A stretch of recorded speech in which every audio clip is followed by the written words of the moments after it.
Olá pessoal, meu nome é Gidalti e nós estamos aqui dando início a essa série de vídeos que vão refletir acerca do cristão e da sociedade. Quais os conselhos bíblicos nós temos, enquanto cristãos, para nossa atuação nessa sociedade tão desafiadora, uma sociedade tão repleta de dúvidas, de questionamentos. Todos os dias aparecem questões novas e nós precisamos dar uma resposta a estas questões, como cristãos e que também somos cidadãos. Então vamos aprender um pouquinho com a palavra de Deus, o que ela nos diz. Eu quero começar aqui lendo a palavra de Deus na Epístola de Paulo aos Efésios, capítulo 2. Olha o que o apóstolo Paulo diz. Ele vos deu vida, estando vós mortos nos vossos delitos e pecados, nos quais andastes outrora, segundo o curso deste mundo, segundo o príncipe da potestade do ar, do espírito que agora atua nos filhos da desobediência, entre os quais também todos nós andamos outrora, segundo as inclinações da nossa carne, fazendo a vontade da carne e dos pensamentos, e éramos, por natureza, filhos da ira, como também os demais. Mas Deus, olha só que interessante, aqui começa a virada, hein? Mas Deus, sendo rico em misericórdia, por causa do grande amor com que nos amou, e estando nós mortos em nossos delitos, nos deu vida juntamente com Cristo. Pela graça sois salvos. Que coisa linda! Pela graça sois salvos. E juntamente com Ele, nos ressuscitou e nos fez assentar nos lugares celestiais, em Cristo Jesus, para mostrar nos séculos vindouros a suprema riqueza da sua graça em bondade para conosco em Cristo Jesus. Porque pela graça sois salvos mediante a fé. E isso não vem de vós, é dom de Deus.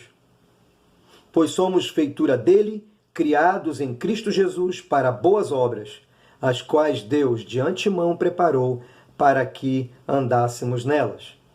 Olha que coisa linda. O apóstolo Paulo ele consegue fazer uma síntese muito interessante. Essa síntese entre fé e obras.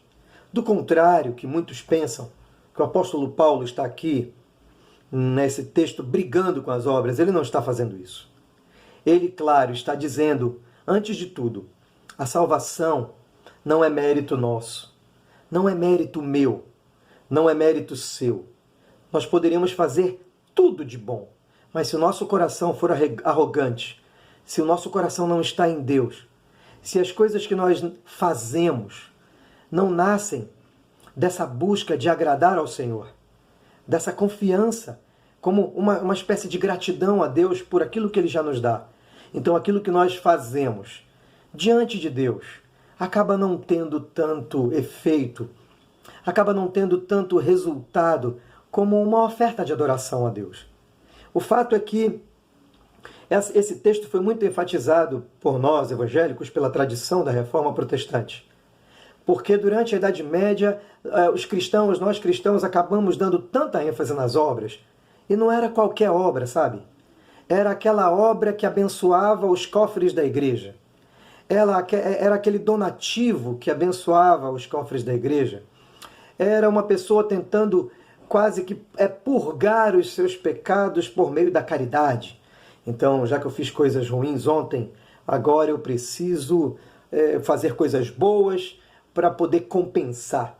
Eu preciso ter uma balança, né? A balança de coisas ruins na minha vida tem que ser menor que a balança das coisas boas que eu faço. Porque são os meus méritos que vão me salvar. Inclusive, a igreja chegou a desenvolver uma doutrina que dizia que os primeiros cristãos, os apóstolos e os pais da igreja que morreram sendo sacrificados muitas vezes pela perseguição do Império Romano, é como se eles tivessem um superávit de obras. É o tesouro dos santos. A igreja chegou a ensinar isso. Nós já ensinamos muita bobagem. Infelizmente. Mas eles diziam assim, olha, se você agora fizer uma boa obra, contribuindo né, para a igreja, para os cofres da igreja, nós vamos liberar uma indulgência, nós vamos liberar um documento oficial da igreja que vai garantir que aquelas obras, aquele superávit de boas obras dos pais da igreja primitiva, nós vamos liberar um pouquinho desse tesouro dos santos para poder abençoar a tua vida. É como se os primeiros cristãos tivessem feito tanta coisa boa que sobrou, né?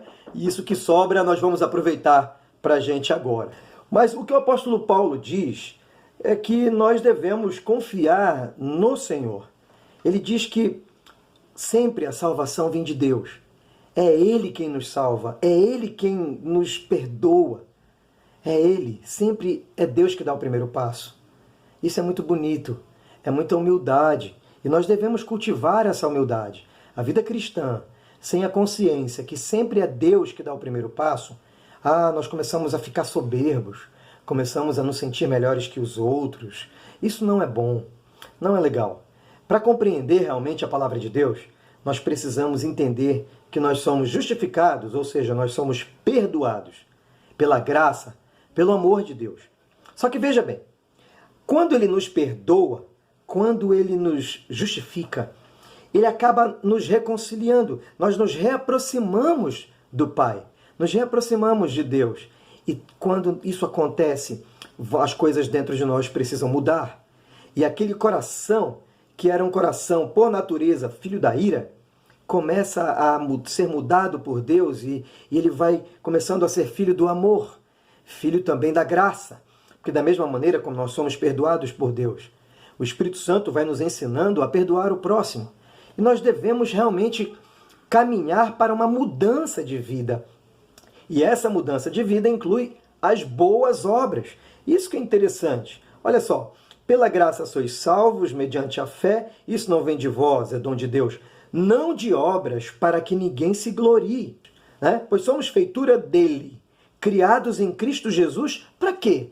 Para que nós somos criados em Cristo Jesus? O apóstolo Paulo continua, criados para boas obras. Então por que eu devo agora me apegar à fé, esquecendo as boas obras? Não, nós precisamos ter um equilíbrio entre fé e obras, é isso que mostra o texto do apóstolo Paulo. E agora aqui eu trago outro texto, o segundo texto. Tiago capítulo 2, versículo 14. Olha o que diz a palavra do Senhor. Meus irmãos, qual é o proveito se alguém disser que tem fé, mas não tiver obras? Pode, acaso, semelhante fé salvá-lo? Se um irmão ou uma irmã estiverem carecidos de roupa e necessitados do alimento cotidiano, e qualquer dentre vós lhe disser, ide em paz, aquecei-vos e fartai-vos, sem contudo lhes dar o necessário para o corpo, qual é o proveito disso? Assim também a fé, se não tiver obras, por si só está morta. Mas alguém dirá, tu tens fé e eu tenho obras. Mostra-me a tua fé sem obras, e eu, com as obras, te mostrarei a minha fé. Olha que coisa linda! O apóstolo Tiago também não está brigando com a fé, mas ele está contestando um grupo de cristãos, de pessoas, que da boca para fora falavam muito bonito. Eles diziam, não, eu tenho fé, eu creio em Deus poderosamente, confio que Deus é a minha salvação. Muito bem, parabéns. Só que não basta só falar.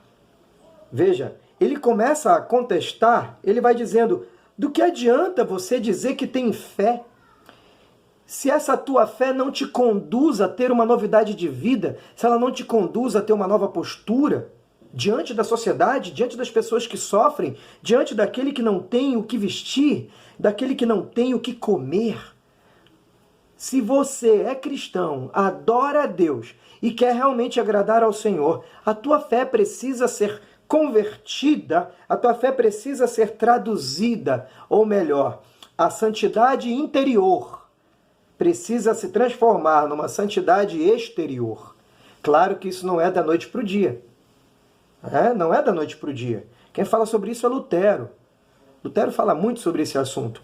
A nossa santidade interior, promovida pela fé, a fé que nós temos em Deus, e aquela justificação que Deus opera nos nossos corações, que muda a nossa natureza, ela deve nos conduzir a uma novidade de vida. E não é só novidade de vida no âmbito pessoal, no âmbito da família, aqui, no mundo privado, não. É uma novidade de vida também no que diz respeito às questões públicas, no que diz respeito às questões sociais, às políticas públicas, a maneira como nós nos posicionamos diante das injustiças, diante dos problemas mais graves que a nossa sociedade enfrenta. Vamos lá? Vamos colocar uma fé ao lado, dessa fé ao lado das obras?